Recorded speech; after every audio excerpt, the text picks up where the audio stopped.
हम जानते हैं कि विविधता हमारी ताकत है और हर संस्कृति को दूसरी संस्कृतियों से समृद्ध होना चाहिए। मैं आमतौर पर अंग्रेजी भाषी देशों पर ध्यान देता हूँ। जैसे बाकी पश्चिमी दुनिया में हालात बेहतर हों, तो मेरे पास सांस्कृतिक समृद्धि के कुछ और उदाहरण हैं। इस बार इटली से। इस महिला को देखिए, यह एक बहुत ही दुखद कहानी है। बाईं ओर की महिला को देखिए, अब वह ऐसी हो गई है। उसका नाम लुआना जेराट्टी है। वह एक इतालवी बस टिकट निरीक्षक थीं। कसूरवार? असल में तब वह 26 साल की थीं। अपनी एक शिफ्ट के दौरान उन्होंने एक अवैध मिस्र के प्रवासी, आश्रय चाहने वाला या जो भी कह ले, से उसका टिकट मांगा। उसके पास टिकट नहीं था। उसका जवाब था एक जबरदस्त सिर से वार, सीधे उनके चेहरे पर, इतनी जोर से कि उनकी नाक के बीच का पर्दा टूट गई और सिर में गंभीर चोट आई। लुआना जमीन पर गिरी, नाक से खून निकलने लगा और उस एक वार ने उनकी जिंदगी तबाह कर दी। उस हिंसक गुंडे को इसकी कोई फिक्र या डर नहीं था। यही होता है जब बर्बर लोग आपके देश में आते हैं और उन्हें कानून और व्यवस्था का कोई डर नहीं होता। उन्हें उस समाज का भी डर नहीं होता जिसमें वे घुस आए हैं। लुआना जमीन पर गिर गई, नाक से खून बहा, सालों बिस्तर पर लगभग निर्जीव रहीं, लेकिन उनकी इच्छा शक्ति ने उन्हें उनकी पुरानी जिंदगी की बस एक परछाई तक लौटा दिया। हमलावर को जरा सुनिए, सिर्फ 14 महीने की जेल हुई। ये तो और भी बेहतर हो गया। उसने जेल में एक दिन भी नहीं बिताया, बस गायब हो गया। अंदाजा लगाइए, शायद वो फ्रांस गया, शायद जर्मनी, शायद वो यूके के किसी 4 सितारा होटल में ठहरा हो। लुआना, जिसे काम के लिए अयोग्य माना गया, अब महीने में 1000 यूरो से भी कम में रह रही है। वही है लुआना। लुआना की कहानी हजारों में से एक और उन दर्जनों में से एक है जिन्हें मैंने पहले ही कवर किया है। ये सब नहीं, और भी बहुत कुछ है। मैंने इस कहानी को कल या कुछ दिन पहले संक्षेप में कवर किया था। ये एक पोलिश मॉडल है। वह यात्रा कर रही थी और मिलान में थी, जहां उस पर एक अवैध प्रवासी ने हमला किया और उसे एक इतालवी व्यक्ति ने बचाया। उसकी कहानी सुनिए, आपको सबटाइटल्स पढ़ने होंगे। इटली को पोलिश मॉडल पर हमला करने का अधिकार नहीं। उन्होंने देखा कि समूह आ रहा है। 30 वर्षीय महिला पर पिछले शुक्रवार को दोपहर 2 बजे मिलान के केंद्र में स्थित पोर्टा रोमाना इलाके में पुरुषों के एक बड़े समूह द्वारा हमला किया गया। उन्होंने उसकी पिटाई की और यौन शोषण की कोशिश की। माफ कीजिए, मेरी गलती थी। उस पर सिर्फ एक अवैध प्रवासी ने हमला नहीं किया था। आपने वो वीडियो देखे होंगे जहां कई तीसरी दुनिया के प्रवासी एक साथ घूमते हैं और ज्यादा बेखौफ होते हैं। इससे उन्हें महिलाओं के पास जाकर हमला करने की हिम्मत मिलती है। मैंने ये वीडियो कुछ दिन पहले चलाया था। इस वीडियो को देखिए ताकि आप समझ सके कि उसने क्या झेला, क्योंकि जाहिर है कि इटालियन मीडिया जो स्टॉक फुटेज दिखाएगी वो काफी नहीं है। ये है इनका व्यवहार, इसे देखिए। ये फ्रेंच महिला अपने काम से काम रख रही थी। Blood gate! उन्हें देखो। हंस रहे हैं और चिल्ला रहे हैं। उसके पास वापस जाओ, उसके पास वापस जाओ, उसके पास वापस जाओ। ये बकवास बंद करो। ये ऐसे ही बर्ताव करते हैं, ये यही करते हैं। वो इसी की तरफ इशारा कर रही है, इसे देखो। इस पर मैंने डिटेल्ड वीडियो बनाई थी। यही है।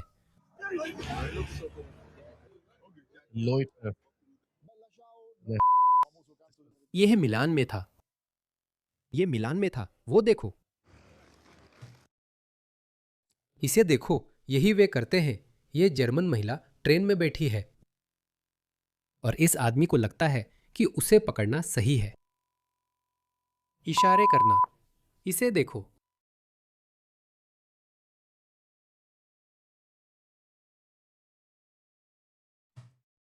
यही उसकी सबसे अच्छी कोशिश है। वो इसी की तरफ इशारा कर रही है। मैंने ऐसे सैकड़ों वीडियो चलाए हैं। चलो वापस असली वीडियो पर चलते हैं।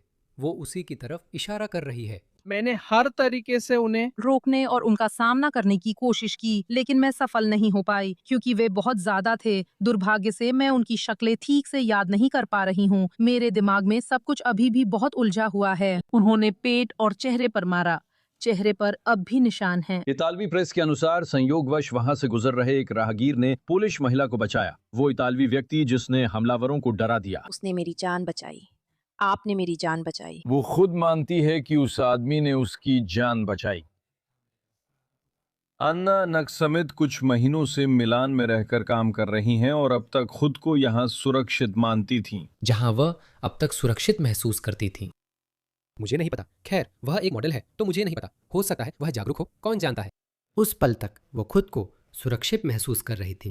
सच में वह वीडियो जिसमें सुनहरी बालों वाली इटालियन लड़की थी जिसे मैंने तुम्हें दिखाया था, वह भी जागरूक थी और बोली थी कि ये ठीक है, शायद वह रोम से था। और जब उसने उस प्रवासी बहुल इलाके में घूमने के बाद कहा, मुझे तो पता ही नहीं था, आज के ज़माने में कोई इतना अनजान कैसे हो सकता है, वह खुद को सुरक्षित महसूस कर रही थी। वह कह रही है कि उसने खुद को सुरक्षित महसूस किया।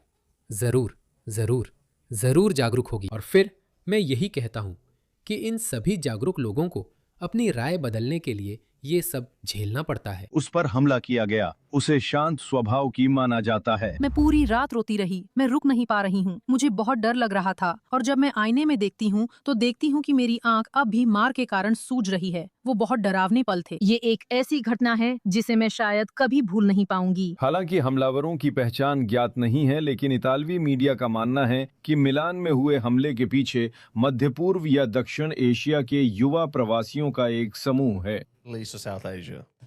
और वे इस घटना को इटली में अवैध प्रवास की व्यापक समस्या से जोड़ते हैं। ये समस्या केवल मध्य पूर्व या दक्षिण एशिया की नहीं है, ये फ्रांस या जर्मनी में भी है। इन देशों में पुलिस के आंकड़ों से पता चलता है कि पिछले वर्षों में अपराधों में, जिसमें यौन अपराध भी शामिल हैं, काफी वृद्धि हुई है। देखिए यह कितनी चालाकी से किया गया है, देखिए रिपोर्टिंग कितनी चालाकी से की गई है। इससे और समस्याएं बढ़ रही हैं। रिपोर्ट्स के मुताबिक उन देशों में पुलिस के आंकड़े, फ्रांस और जर्मनी में हाल के वर्षों में अपराध में उल्लेखनीय वृद्धि हुई है, जो महसूस करने में समय लगा। अपराध में, जिसमें यौन अपराध भी शामिल हैं, बड़ी वृद्धि हुई है। रुझान स्पष्ट है। जिसमें अपराध भी शामिल हैं। उनके पास सचमुच हजारों मामले हैं। मैं कोई बड़ा चढ़ाकर नहीं कह रहा हूं। जैसे सच में पिछले 10-15 सालों में कई हजार महिलाओं के साथ ऐसा दुर्व्यवहार हुआ है। सिर्फ एक रात में उस दुर्भाग्यपूर्ण 2014-2015 के नए साल की पूर्व संध्या पर कोलोन में हजारों महिलाओं के साथ इन मध्य पूर्वी पृष्ठभूमि वाले पुरुषों ने ऐसा किया था। पूरे यूरोपीय संघ में और 2000 से 2014 तक, यानी प्रवासन संकट की शुरुआत से ही ये स्थिति जस की तस बनी हुई है। ताज़ा आंकड़ों के अनुसार 2024 में पुलिस ने यूरोपीय संघ में 200 से अधिक मामलों को दर्ज किया। 2024 में 2,56,000 यौन हिंसा के अपराध दर्ज किए गए। 2,56,000 यौन हिंसा से जुड़े अपराध, जिनमें से 30,028 बलात्कार के मामले थे। 2023 की तुलना में यौन हिंसा से जुड़े अपराधों की संख्या में 5% की वृद्धि हुई है और बलात्कार के मामलों में 7% की बढ़ोतरी हुई है। ये समस्या हालांकि थोड़ी कम मात्रा में अब हमारे देश को भी प्रभावित कर रही है, जिसका एक दर्दनाक उदाहरण है क्रूर। हाँ दोस्तों, अब ये पोलैंड में भी हो रहा है। मैंने हाल ही में एक वीडियो देखा जिसमें कुछ युवा पोलिश लड़कियां थीं। उन्होंने कहा कि मिडिल ईस्ट के पुरुष पैसे के बदले सेक्स चाहते हैं। अब ये पोलैंड में भी हो रहा है। मुझे नहीं पता वहाँ क्या बदल गया है। मुझे नहीं पता वहाँ नई वामपंथी सरकार आई या कुछ और हुआ। मुझे नहीं पता। टोरून की एक छात्रा की हत्या वेनेजुएला के एक अवैध प्रवासी द्वारा। इसके साथ ही चिंता है कि सुरक्षा में कमी पर यूरोपीय संघ का प्रवासन समझौता, जो शुक्रवार से लागू होगा, असर डालेगा। सबसे महत्वपूर्ण बात यह है कि प्रवासन समझौता हजारों अवैध प्रवासियों को वैध बना देगा, जो आज फ्रांस या जर्मनी में हैं, और उन्हें अन्य यूरोपीय देशों जैसे कि पोलैंड। आज हमारी पश्चिमी सीमा पर जो कुछ भी हो रहा है वो 12 जून से सामान्य बात बन जाएगा। किसी भी 12 जून को, यानी 2 दिन में। मुझे पता है कि वे सालों से हंगरी और पोलैंड पर दबाव बना रहे हैं कि वे ज्यादा शरणार्थियों को लें या अपनी हिस्सेदारी के शरणार्थियों को स्वीकार करें। लेकिन इस माइग्रेशन पैक्ट में कुछ हो रहा है और वह 12 जून को होने वाला है। हमारी पश्चिमी सीमा पर 12 जून से ये सामान्य बात हो जाएगी। किसी भी तरह से ये माइग्रेशन पैक्ट यूरोपीय संघ की सुरक्षा बढ़ाने में मदद नहीं करेगा। असल में इससे ये होगा कि पश्चिमी यूरोप अपनी बर्बाद हो चुकी सुरक्षा को साझा करेगा। 2025 में यूरोपीय संघ में आधिकारिक तौर पर लगभग 7 लाख पहली बार शरण के आवेदन किए गए और लगभग 2 लाख अवैध सीमा पार करने के मामले दर्ज किए गए। असल में ये आंकड़े कहीं ज्यादा हैं। ये मुख्य रूप से उन सदस्य देशों पर बोझ डालता है जो भूमध्य सागर के रास्ते पर हैं, जैसे कि स्पेन, इटली, फ्रांस और ग्रीस, और साथ ही तो दोस्तों, फिलहाल हालात यही है, ठीक है। ये एक और वीडियो है जो सीधा पोलैंड से है। मुझे नहीं पता कि ये वही है या नहीं, लेकिन ये वीडियो पोलैंड से है। ये पोलिश महिला कहती है, मुझे मर्दों से सच में बहुत नफरत है। पोलिश मीडिया और सोशल मीडिया यूजर्स एक विदेशी को दोष दे रहे हैं, लेकिन इस वीडियो में वो अपराधी की राष्ट्रीयता का नाम नहीं लेती। चलिए सुनते हैं। मुझे उल्टी आ रही है पर मुझे यहाँ बताना जरूरी है। सोचिए, मैं रोजाना दौड़ने जाती हूँ ऐसे ही। इसे मेरे पास हेडफोन थे, आसपास का माहौल बंद कर रखा था और पीछे से एक साइकिल आ रही थी। और सोचिए, कमाल है कि कोई पोब्रिच एक ग्लोवा बैग के साथ आया, उसने मुझे पीछे से सच में थप्पड़ मारा और फिर आगे चला गया। हो सकता है यही हो सकता है वो कोई पुलिस आदमी हो, मुझे नहीं पता। मैं अभी बस घिन और ऐसी, अब जानते हैं, किसी तरह की बेबसी से रो पड़ती। लेकिन चलो ये ना कहे। अरे रुको, क्या संयोग है। मैं पॉलिश नहीं लगता, साइकिलिस्ट। मैं ये नहीं कह रहा कि वही है, लेकिन हर संस्कृति में ऐसे लोग होते हैं और जाहिर है पश्चिमी समाज में भी ऐसे लोगों की कोई कमी नहीं है। लेकिन अपने देश के ऐसे लोगों को संभालना विदेशी लोगों से आसान होता है, ठीक है, क्योंकि अपने देश के ऐसे लोगों के परिवार होते हैं। उन्हें कानून और व्यवस्था का डर होता है, उन्हें जेल जाने की चिंता होती है, उन्हें सामाजिक बदनामी की चिंता होती है। लेकिन अगर आप विदेशी हैं तो आपको कोई फर्क नहीं पड़ता। आपको फर्क नहीं पड़ता, आपको क्यों फर्क पड़ेगा। मैंने बस किसी को चिल्लाते हुए सुना कि उसके साथ बहुत बुरा हुआ है और मैं रोना चाहती थी, लेकिन उसने गाड़ी तेज कर दी। और आप जानते हैं, मैं सचमुच इधर उधर देख रही थी। हर कुछ मिनट में कोई अजनबी सामने आ जाता था और मैं इतनी ज्यादा घिन महसूस कर रही थी कि बस यहाँ से निकल जाना चाहती थी। और What the f- बोला है? What the f- बस इतना ही। जैसे ये कितनी बेवकूफ़ी भरी प्रतिक्रिया थी, मुझे माफ़ करना। वो सिर्फ इसी कारण मर्दों से नफरत करती है। तुम्हें कुछ खास मर्दों से नफरत करनी चाहिए, और इन्हीं लिबरल औरतों के इस व्यवहार ने बहुत से मर्दों का मोहभंग कर दिया है।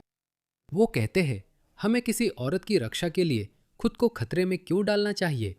मुझे नहीं लगता हालात बेहतर हो रहे हैं।